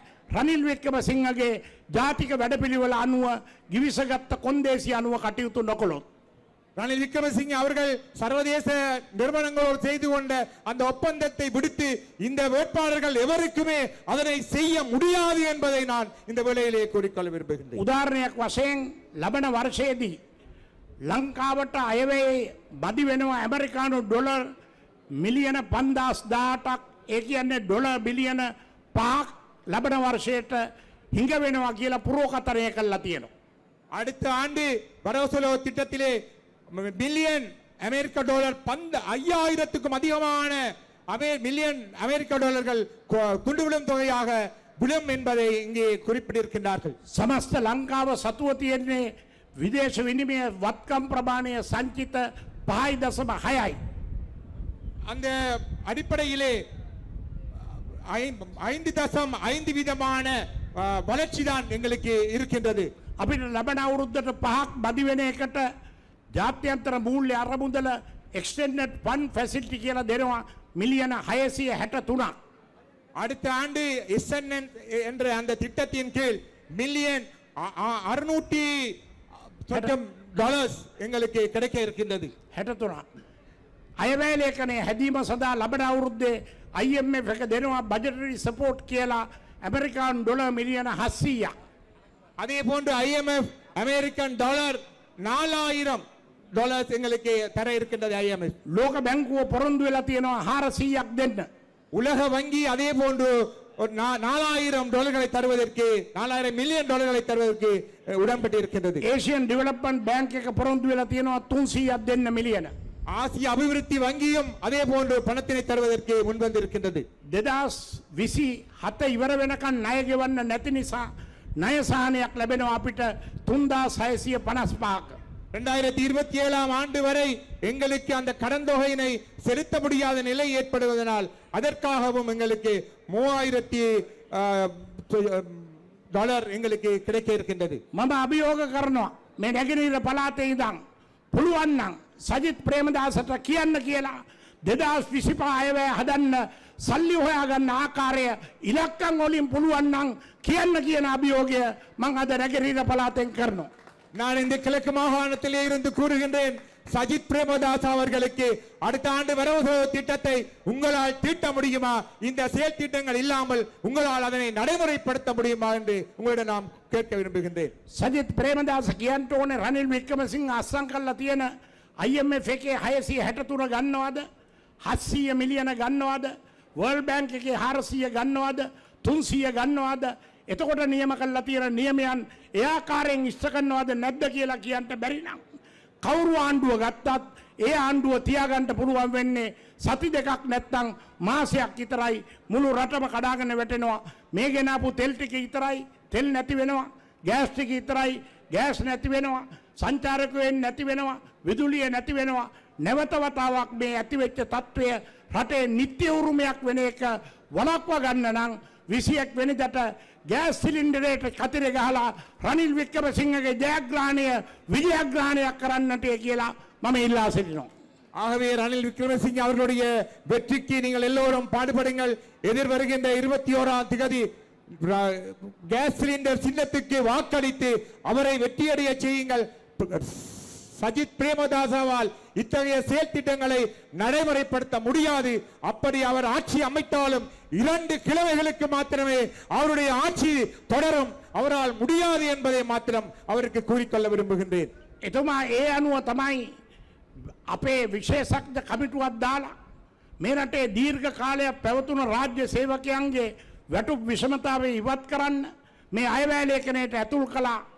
සෑම රජයේ සේවකයෙකුටම ජනවාරි මාසයේ ඉඳන් රුපියල් 25000ක ජීවන වියදම් දීමනාවක් අකණ්ඩව අවුරුදු 3ක් ගෙවන්න. ஆகவேதான் எதிர்வருகின்ற வரவு செலவு திட்டத்தில் அரசாங்க ஊழியர்களுக்கு அடிப்படை சம்பளத்திலே 25,000 ரூபாய்களை அதிகரித்து வழங்குவதற்கு எங்களுடைய அமைச்சரவை தீர்மானித்திருக்கின்றது. 3 வருடங்களுக்கு தொடர்ந்து அந்த அடிப்படை சம்பளத்திலே 25,000 ரூபாய் அரசு ஊழியர்களுக்கு வழங்கப்பட இருக்கின்றது. දීර්ඝ කාලයක් රාජ්‍ය සේවකයන්ගේ මූලික වැටුප වැඩි කරලා නැහැ. ඒ නිසා වැටුප් විෂමතා සියල්ල ඉවත් කරන්න රාජ්‍ය සේවය ශ්‍රේණි 4කට කඩලා මූලික වැටුප 124ත් 154 ප්‍රමාණයකින් වැඩි කිරීම ජනවාරි මාසයේ ඉඳන් ක්‍රියාත්මක කරනවා. அரசு ஊழியர்களுக்கான அடிப்படை சம்பளத்திலே 4 வகையாக பிரித்து நாங்கள் எதிர்வருகின்ற ஜனவரி மாதத்திலே இருந்து அவர்களுக்கு வழங்க இருக்கின்றோம். 25,000 ரூபாயிலிருந்து 50,000 ரூபாய் வரை அந்த அதிகரிப்பு வழங்கப்பட இருக்கின்றது.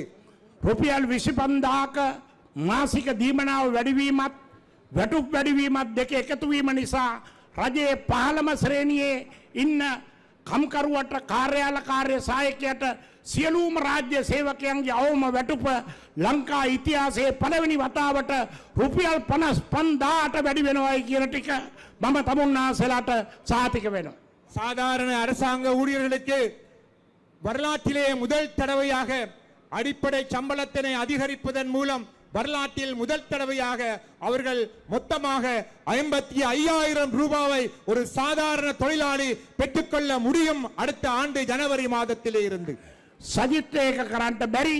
සජිත් ජාත්‍යන්තර මූල්‍ය අරමුදල එක්ක කතා කරලා මේක හදන්න එනකොට 55,000 නෙමේ තියෙන වැටුපවත් නැති වෙන තත්ත්වයේ නිර්මාණය වෙන නිසා මේ වර රාජ්‍ය සේවකයන් සියලු දෙනා තමන්ට විශ්වසනීය ලෙස ජාතික වැඩපිළිවෙලකට ඡන්දය පාවිච්චි කිරීම සඳහා රනිල් ගෑස් සිලින්ඩරේ ජයග්‍රහණය කරවන්නට කියලා මං ඉල්ලා සිටිනවා. ஆகவே சஜித்துக்கு இதனால் இதை முடியாது. அவர் பாரபடுத்தி சம்பளத்தை அதிகரிக்க போனால் வெளிநாட்டு நிதி நிறுவனங்கள் உதவி செய்யாது. அது 25,000 ரூபாய் அல்ல, அதை விட குறைந்த தொகை கூட அவர்களால் வழங்க முடியாது போகும். ஆகவே எதிர்வருகின்ற செப்டம்பர் 21ஆம் தேதி கேஸ் சிலிண்டருக்கு வாக்களித்து ரணில் விக்ரமசிங்க அவர்களை வெற்றி பெறச் செய்யுங்கள் என்று உங்களிடம் நான் கோரிக்கொள்ள விரும்புகின்றேன். මේ රටේ තිබෙන ප්‍රධානම දෙවන්තම ප්‍රශ්නය තමයි පිටරටවලට ගෙවන්න තියෙන ණය නොගවා සිටීම. வெளிநாடுகளுக்கு செலுத்த இருக்கின்ற அந்த கடன்களை நாங்கள் செலுத்தாமல் இருப்பது. අපි මේ 2025 26 27 අවුරුදු 3 බහුපාර්ශ්වික ණය පබනයි ගෙවන්නේ, අනිත් ණය නොගෙව තමයි මේ රට දුවන්නේ.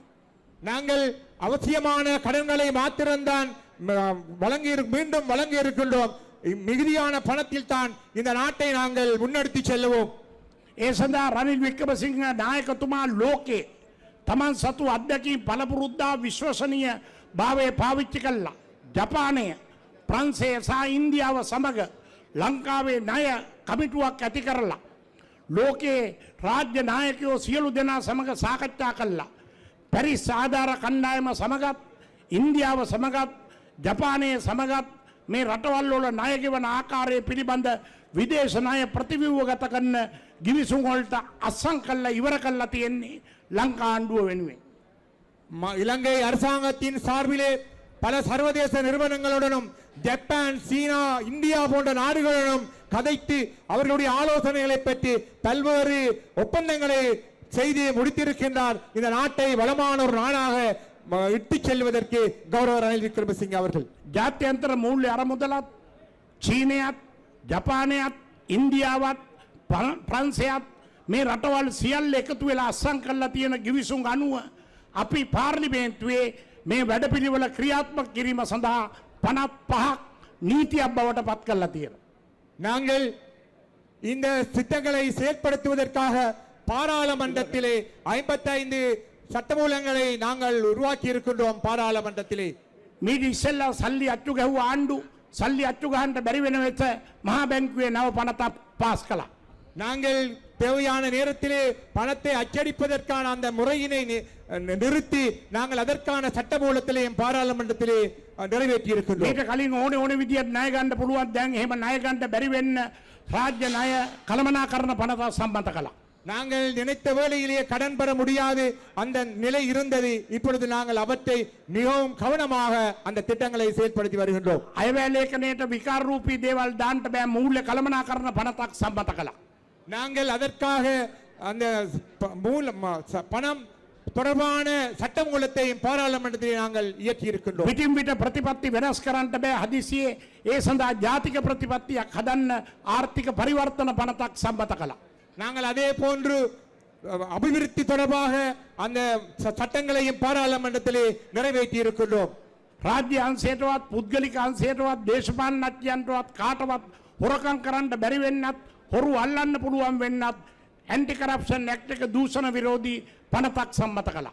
நாங்கள் அதே போன்று லஞ்ச ஒழிப்புக்காக லஞ்ச ஊழல்களை ஒழிப்பதற்காகவும் பல சட்டமூட்டங்களை நாங்கள் பாராளுமன்றத்திலே இயற்றி இருக்கின்றோம். 2047 වෙන විට දුප්පත්කම නැති කළා. ඒක පුද්ගල ආදායම 20000ට වැඩි හැමෝම පෝසත් වෙන රටක් ඇති කරන ජාතික වැඩපිළිවෙලක් ඉදිරිපත් කළා. මැතිවරණයට ඒ නීතිගත කළා. මේ මැතිවරණ සටනට ඉදිරිපත් වෙලා ඉන්න එකම නායකයා රනිල් වික්‍රමසිංහ පමණයි කියන ටික අපි මතක් කරගමු.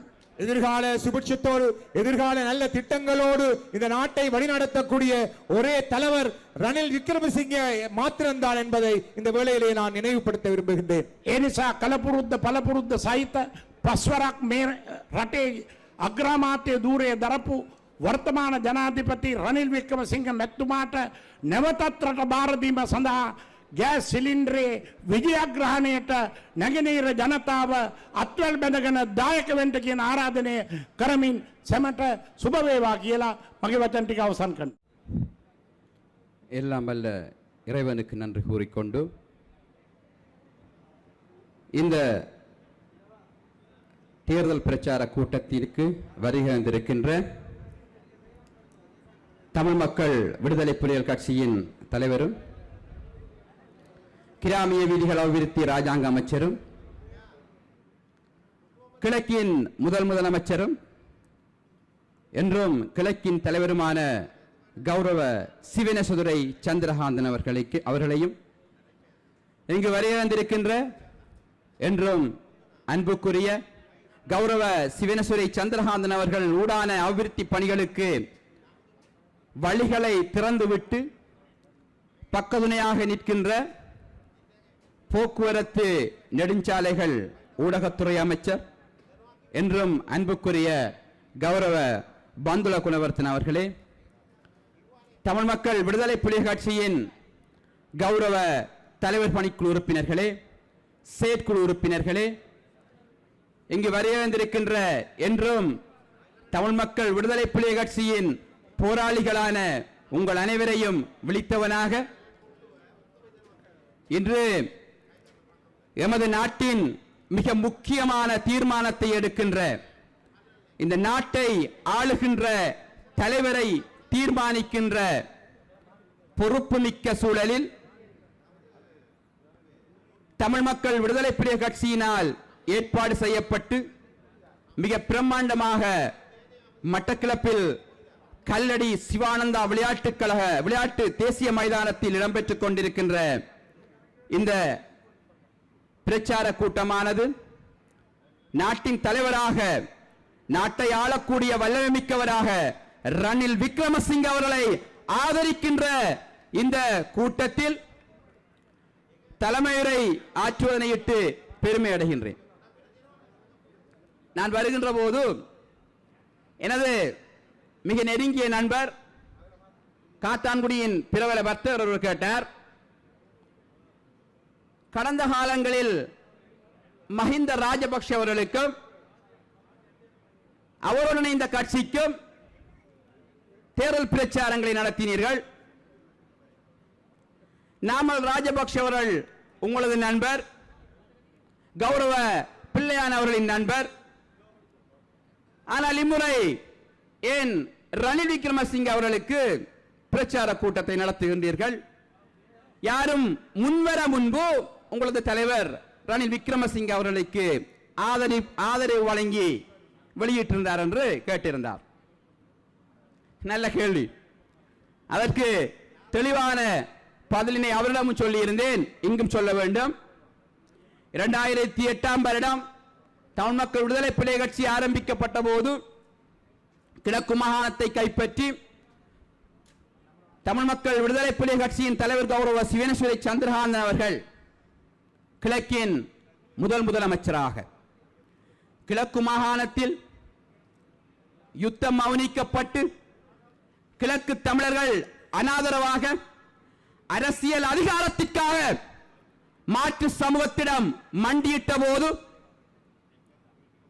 குழிவிழுந்த கன்னத்துடனும் சுருங்கிய வயிற்றுடனும் கண்களில் எதிர்காலத்தை எண்ணி தவித்துக் கொண்டிருந்த தமிழ் சமூகத்திற்கு ஒரு மீகானாக வந்து எவ்வாறு கிழக்கு மாகாணத்தில் தமிழர்கள் எங்களுக்கென்று அரசியல் தலைமை இருக்கின்றது, கிழக்கு தமிழர்கள் என்று ஒடுக்கப்பட்டாலும் குரல் கொடுக்க பிள்ளையான் இருக்கின்றார் என்கின்ற நிலைமையை ஏற்படுத்தி கிழக்கு மக்களின் அரசியல் அதிகார இருப்பை மீட்டெடுத்தாரோ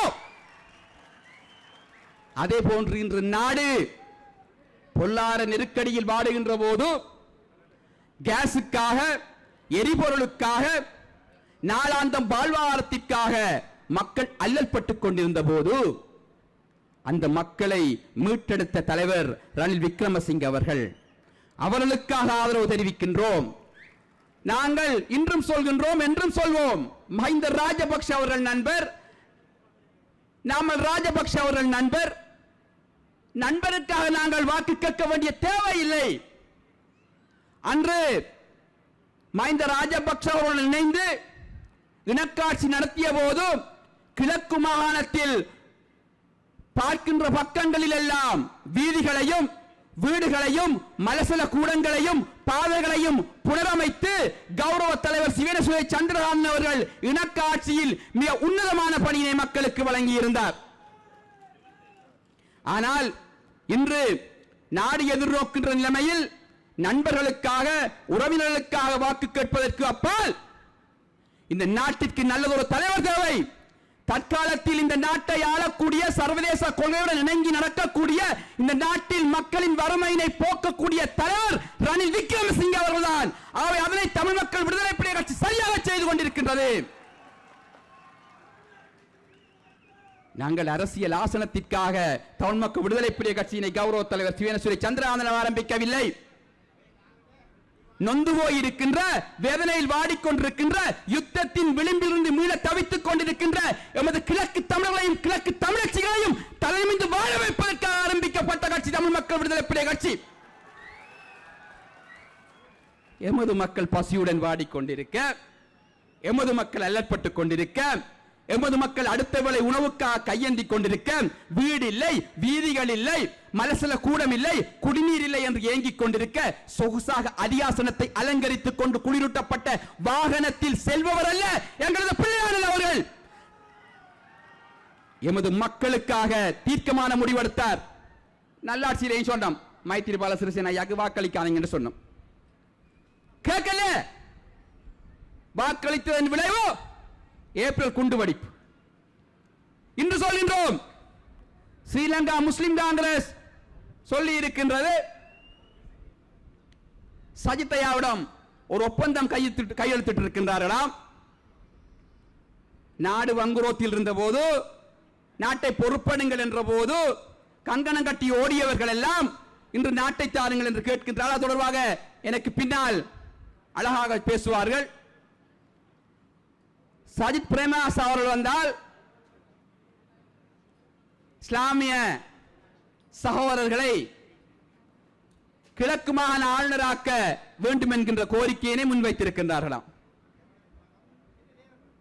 கிழக்கு மாகாணம் எங்களது, எங்களது தமிழ் இளைஞர்கள் உயிரை உடலை மண்ணுக்கும் இரத்தத்தினை ஆகுதியாக்கி இந்த மண்ணில் ஒரு சமாதானம் நிலவ வேண்டும், இந்த மண்ணில் மாற்றம் பெற வேண்டும், தமிழர்கள் தலைமிந்து வாழ வேண்டும் என்கின்ற உணர்வோடு போராடி இன்று அபயங்களை இழந்து, கைகளை இழந்து, கால்களை இழந்து, குடும்பத்தை வழிநடத்த முடியாமல் தடுமாறிக் கொண்டிருக்கின்ற போதும் எங்களது கிழக்கு மாகாணம் எங்களுக்குரியது. கிழக்கு கிழக்கு மாகாணத்தை ஆள்வது தமிழாக இருக்க வேண்டும். அதுவும் தமிழ் மக்கள் விடுதலை புலிய கட்சியாக இருக்க வேண்டும். நிச்சயமாக ஜனாதிபதி ரணில் விக்ரமசிங்கே அவர்கள் இன்னும் சமூகம் கொடுக்கவில்லை. அடித்து சொல்கின்றோம் எங்களது போராளிகள் முன்னிலையில். இம்முறை ஜனாதிபதியாக ரணில் விக்ரமசிங்கே அவர்களை கொண்டு வருவதற்காக மட்டக்களப்பில் அதிகூடிய வாக்குகளை பெற்றுக் கொடுக்க வேண்டிய பொறுப்பு பிள்ளையான் அவர்களதும் தமிழ் மக்கள் விடுதலை புலிய கட்சியினதும். என்ன சின்னத்துக்கு வாக்களிக்கிறது? என்ன சின்னம்? விலகல்ல, விலகல்ல. கேஸ் சின்னத்திற்கு வாக்களிப்போம். அதன் பின்பு கேஸ் சிலிண்டருக்கு வாக்களிப்போம். அதன் பின்பு ரணில் விக்ரமசிங்கே ஜனாதிபதி அவர்களிடம் சொல்கின்றோம். இங்கு இருக்கின்ற அவரது அதிகாரிகள் சொல்வார்கள், அதன் பின்பு நடைபெற இருக்கின்ற நாடாளுமன்ற தேர்தலில் 3 ஆசனங்களை தமிழ் மக்கள் விடுதலை புலிய கட்சி கைப்பற்றும். அமைய போகின்ற அமைச்சரவையில் சிவனேஸ்வரி சந்திரகாந்தன் அமைச்சரவை அந்தஸ்துள்ள அமைச்சராக இருப்பார். கிழக்கு தமிழரின் நிலம், நிர்வாகம், நிதி பாதுகாக்கப்பட்டு கிழக்கு தமிழர்கள் தள்ளிமிந்து வாழக்கூடிய சூழலை, கிழக்கில் இருக்கின்ற ஒவ்வொரு தமிழரும், பிறக்கின்ற தமிழச்சிகளின் ஒவ்வொரு பிள்ளைகளும் நாளை தள்ளிமிந்து வாழக்கூடிய சூழலை, கிழக்கு தலைவர்களை உருவாக்குகின்ற சூழலை தமிழ் மக்கள் விடுதலை புலிய கட்சி உருவாக்கும். அந்த அடிப்படையில் அனைவரும் ஒன்றிணைந்து உண்மையில் நாட்டை நேசிக்கின்ற நல்ல மனிதர்களாக சஜித் பிரேமதாசா, அனுரகுமார திசாநாயக்கா அவர்கள் இருப்பார்களாக இருந்தால் அவர்களது வாக்கை கூட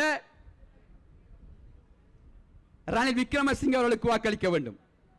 ஏனென்றால் இந்த நாட்டை பாதுகாத்த தலைவர் ரணில் விக்ரமசிங்கே அவர்கள். இன்று திரும்புகின்ற பக்கங்களில் எல்லாம் பாதைகள் அமைத்து கிழக்கு மாகாணத்தின் மாற்றத்தை ஏற்படுத்தி இருக்கின்ற தமிழ் மக்கள் விடுதலை புலிய கட்சியின் தலைவர் கௌரவ சிவனேஸ்வரி சந்திரகாந்தன் அவர்கள் சொல்கின்றார், ரணில் விக்ரமசிங்கே அவர்களை ஆதரிப்போம். ரணில் விக்ரமசிங்கே அவர்களின் சின்னமான கேஸ் சிலிண்டருக்கு வாக்களித்து வெற்றி பெற செய்வோம். கிழக்கு தமிழர்கள் ஒன்றுபடுவோம். கிழக்கு மாகாணத்தை மீட்க ஒன்றிணைவோம். எங்க சொல்லுங்க, கிழக்கு மாகாணத்தை மீட்க, கிழக்கு மாகாணத்தை மீட்க. கிழக்கு நமது. எதிர்வரும் தேர்தலில் ரணில் விக்ரமசிங்கே அவர்களை ஆதரிப்போம், கேஸ் சின்னத்திற்கு வாக்களிப்போம் என்று கூறி விடைபெறுகின்றேன். நன்றி, வணக்கம்.